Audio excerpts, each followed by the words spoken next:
Good morning, all the judges, committee, and all the others present. I would like to thank this great opportunity. Let me introduce myself. I am Nadya, a general practitioner in West Kutai. In the emergency room where I work, we found a lot of intraocular foreign body cases. It turns out that this case is a common cause of ocular emergencies worldwide that might result in profound vision loss. Therefore, we are interested in conducting a literature review about this. And in this time, I would like to present our paper entitled Trends of Diagnostic and Surgery of Intraocular Foreign Body, a 20 years review.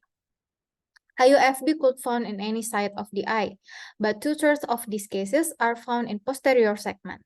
Visual prognosis depends on various factors as listed in the slide. Early and proper diagnostic and management are needed to reduce the morbidity. Our paper is aimed to serve the update and better understanding of how to manage cases of IOFB properly. We conducted the literature review on Scopus from 2002 and the next 20 years with the keywords that are listed in the table. We also do some reference digging to collect more studies, and the assessment followed the PRISMA guideline. This is our inclusion and exclusion criteria. As shown at the Prisma flow diagram, from 128 studies we found, only 29 studies were included in this paper with the characteristics shown in Table 1. We then classified the studies into three main topics, which are diagnostic modalities, surgical techniques for IFB removal, and surgical techniques for associated disease. Here we summarize our findings in Table 2 that depicts the advantage and limitation of the diagnostic modalities. We found exciting findings in Chong et al. And Platt et al., which found that MRI could be useful for detecting and localizing tiny metallic IOFB. In contrast with the literature, they found that IOFB with a size less than 0.07 millimeter cubic has not triggered the movement of the foreign body when exposed to the magnetic field, so it is still safe to use. Here we devised an algorithm according to our findings to determine diagnostic modalities. Table 3 summarizes our findings on surgical technique. Intraocular magnet and forceps are commonly used to extract the foreign body. Interestingly, Ishii et al. Suggests using an IL injector remove IOFB, and Singh et al. Suggests using 25 gauge active aspirated silicon tip.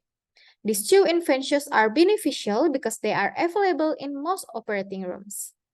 In this slide, we can see the summary of anterior segment and intralenticular surgical technique. And in this slide is for the posterior segment IOFB.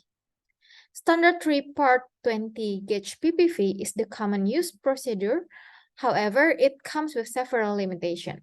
To reduce the risk, Freeman et al. And Singh et al. Offer 25 and 23 gauge transconjunctival sutureless vitrectomy, specifically for small IOFB with minimal posterior segment pathology and minor corneal laceration.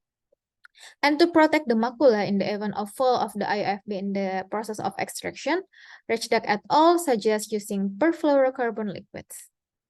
This is our algorithm to choose surgical techniques for IOFB removal based on our findings.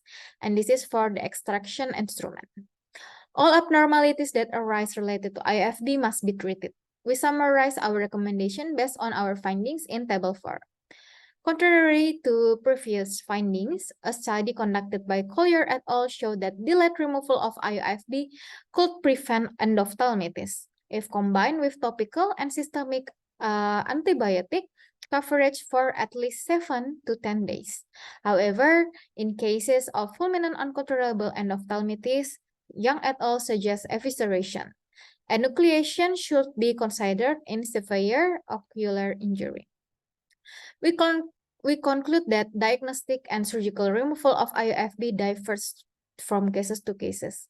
A proper understanding of the various factors is required to determine the use of practical examination and management of IOFB cases. This is the end of my presentation. Thank you.